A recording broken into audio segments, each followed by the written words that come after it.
Hello everyone, आपका एक बार फिर से वेलकम करते हैं आज के हमारे इस फ्रेश वीडियो पे। तो आज इस वीडियो के अंदर मैं आपके साथ डिस्कस करने वाला हूं SBI large and mid cap fund diet plan growth के बारे में।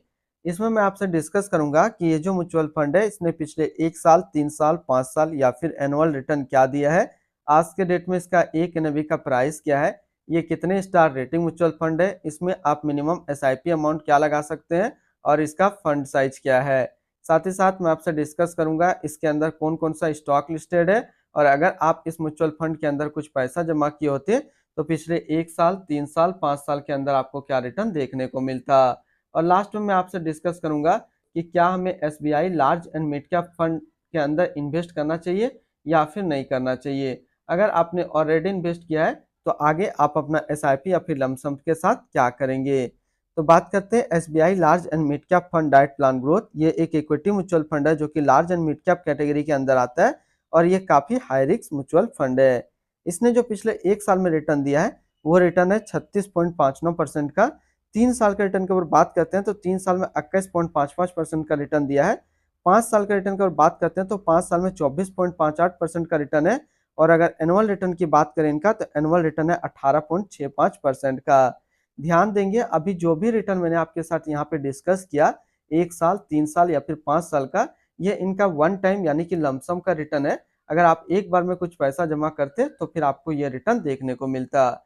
और अगर आप एसआईपी के थ्रू इन्वेस्टमेंट करेंगे तो रिटर्न आपको कुछ और मिल सकता है। तो क्या रिटर्न मिल सकता है ये चीज मैं इसी वीडियो के अंदर आपके साथ डिस्कस करूंगा। हम लोग एनएबी के ऊपर बात करते हैं तो आज के डेट में इसका एक एनएबी का प्राइस है 646 रुपया 58 पैसा। रेटिंग की बात करें तो ये 4 स्टार रेटिंग म्यूचुअल फंड है। इसमें आप मिनिमम एसआईपी अमाउंट 100 रुपये का लगा सकते हैं और इसका फंड साइज है 25,628 करोड़ का। अब बात करते हैं कि अगर आप इस म्यूचुअल फंड के अंदर कुछ पैसा जमा किए होते तो आपको क्या रिटर्न देखने को मिलता है। इससे पहले अगर आपने अभी तक अपना इन्वेस्टमेंट स्टार्ट नहीं किया है और स्टार्ट करना चाहते हैं तो इस वीडियो के डिस्क्रिप्शन में मैंने अपना डीमेट अकाउंट का रेफरल लिंक दिया है। अगर आप मेरे रेफरल लिंक से ज्वाइन करते हैं तो आपको कुछ रिवार्ड्स देखने को मिलेगा और आपको अकाउंट ओपनिंग या फिर अकाउंट मेंटेनेंस का कोई भी चार्ज नहीं देना होगा।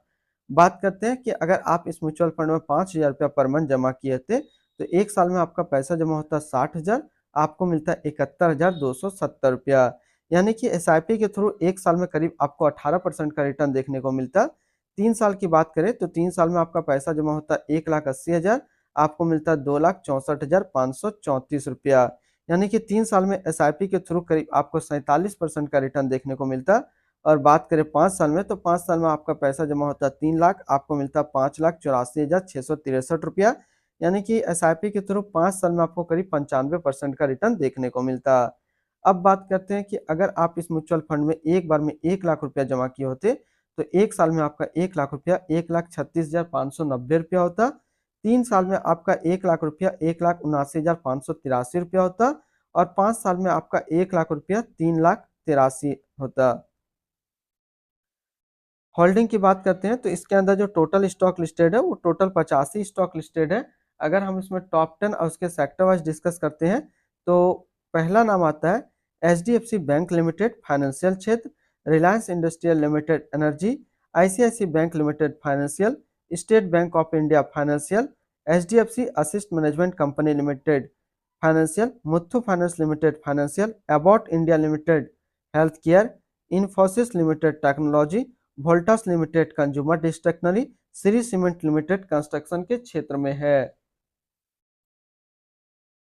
अगर इसकी होल्डिंग एनालिसिस की बात करें तो इक्विटी पे है 96.1 और कैश में है 3.9%। अब इस इक्विटी को अगर सेक्टर वाइज देखते हैं तो फाइनेंशियल पे है 23.2, अदर्स पे 20.3, टेक्नोलॉजी पे 9.9, कंस्ट्रक्शन पे 9.7, हेल्थ केयर पे 8.3, ऑटोमोबाइल पे 7.9, मेटल एंड माइनिंग पे 7.6, कंज्यूमर स्टेयर्स पे 6.8 और एनर्जी पे है 6.3%। यानी कि अगर आप SBI large and mid cap fund के अंदर अपना पैसा इन्वेस्ट करेंगे तो इन सारी कैटेगरी पे आपका पैसा डिस्ट्रीब्यूट होकर के लगेगा। इनकी एडवांस रेशियो की बात करते हैं तो इसका प्राइस टू अर्निंग रेशियो है 29.29 और पीवी रेशियो है 4.23। अगर आप इस म्यूचुअल फंड के अंदर अपना पैसा इन्वेस्ट करना चाहते हैं यानी कि SBI large and mid cap fund के अंदर अगर आप पैसा इन्वेस्ट करेंगे तो फिर मिनिमम लमसम आपको 5,000 रुपये का करना होगा और अगर आप एसआईपी के थ्रू इन्वेस्टमेंट करेंगे तो 100 रुपया से आप स्टार्ट कर सकते हैं। अब हम लोग बात करते हैं रिटर्न एंड रैंकिंग का, और यहीं पे आपको समझ में आएगा कि क्या हमें SBI large and mid cap fund के अंदर इन्वेस्ट करना चाहिए या फिर नहीं करना चाहिए। तो सबसे पहले बात करते हैं SBI large and mid cap fund का जो फंड रिटर्न है, 1 साल में 36.6, 3 साल में 21.6, 5 साल में 24.6 और एनुअल है 18.7 का।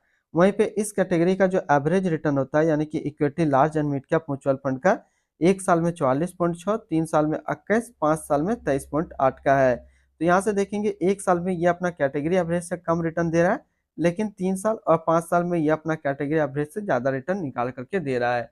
तो अगर आपने एक large and mid cap mutual fund ढूंढ रहे हैं तो ये आपके लिए लॉन्ग टर्म के लिए एक अच्छा विकल्प है, आप इसके अंदर अपना इन्वेस्टमेंट बना सकते हैं। अगर आपने ऑलरेडी इन्वेस्ट किया है तो फिर आप अपना एसआईपी या फिर लमसम के साथ कंटिन्यू रहेंगे। और अगर इस तरीके का आपको सिमिलर फंड्स चाहिए जो कि कम टाइम में अच्छा रिटर्न दे रहा हो, तो इसका मैं एक डिटेल्स वीडियो बहुत जल्द अपने यूट्यूब चैनल पे लाऊंगा। इनकी एक्सपेंस रेशियो की बात करते हैं तो इनका एक्सपेंस रेशियो 0.72% का। एग्जिट लोड की बात करते हैं, अगर आप इन्वेस्ट किया हुआ पैसा 30 दिनों के अंदर निकालेंगे तो फिर आपको 0.10% का एग्जिट लोड देना होगा। और स्टम्प ड्यूटी की बात करते हैं तो स्टम्प ड्यूटी है 0.005%। इसके टैक्स इम्प्लानेशन की बात करते हैं, अगर आप इन्वेस्ट किया हुआ पैसा 1 साल के अंदर निकालेंगे तो जो भी आपका रिटर्न होगा उस पर आपको 20% का टैक्स पेमेंट करना पड़ेगा। अगर आप 1 साल के बाद इससे अपना पैसा निकालते हैं, 1 साल में 1,25,000 का रिटर्न बनता है, तो फिर आपको 12.5% का टैक्स पेमेंट करना पड़ेगा। अगर कोई इन्वेस्टर 1 साल के बाद इससे अपना पैसा निकालता है और 1 साल में अगर उनका 1,25,000 का रिटर्न नहीं बनता है, तो उनको 12.5% का टैक्स पेमेंट नहीं करना पड़ेगा। इसकी fund house and investment objects की बात करते हैं तो SBI mutual fund total assist में इंडिया पे नंबर 1 पे रैंक करता है। इसका टोटल असिस्ट अंडर मैनेजमेंट है 10,37,900 करोड़ का। बात करते हैं SBI large and mid cap fund direct growth. ये एक इक्विटी म्यूचुअल फंड है जो कि लॉन्च किया गया एसबीआई म्यूचुअल फंड की तरफ से। सौरभ पंत अभी इस फंड का करंट फंड मैनेजर है। इस फंड का करेंटली असिस्ट अंडर मैनेजमेंट है 10,37,900 करोड़ का और लेटेस्ट में भी है 646 रुपया। बात करते हैं SBI large and mid cap fund direct plan growth. ये एक काफी हाई रिस्क म्यूचुअल फंड है। इसमें मिनिमम एसआईपी अमाउंट 100 रुपये का सेट किया गया है और मिनिमम लमसम 5,000 रुपये का सेट किया गया है। अगर आप इन्वेस्ट किया हुआ पैसा 30 दिनों के अंदर निकालेंगे तो फिर आपको 0.10% का एग्जिट लोड देना होगा। और इसके फंड बेंचमार्क की अगर बात करें तो इसका फंड बेंचमार्क है Nifty large mid cap 250 total return index. तो आज इस वीडियो के अंदर मैंने आपके साथ डिस्कस किया SBI large and mid cap fund के बारे में। यानी कि अगर आप एक large and mid cap mutual fund का कॉम्बिनेशन देखना चाहते हैं लॉन्ग टर्म में, तो यह आपके लिए अच्छा विकल्प है। आप इसके अंदर अपना इन्वेस्टमेंट बना सकते हैं। अगर आपने ऑलरेडी इन्वेस्ट किया है तो आप अपना एसआईपी या फिर लमसम के साथ कंटिन्यू बने रहेंगे। और अगर आपको इस तरीके का म्यूचुअल फंड का रिव्यू का वीडियो देखना पसंद है तो आप हमारे चैनल को जरूर सब्सक्राइब कीजिएगा।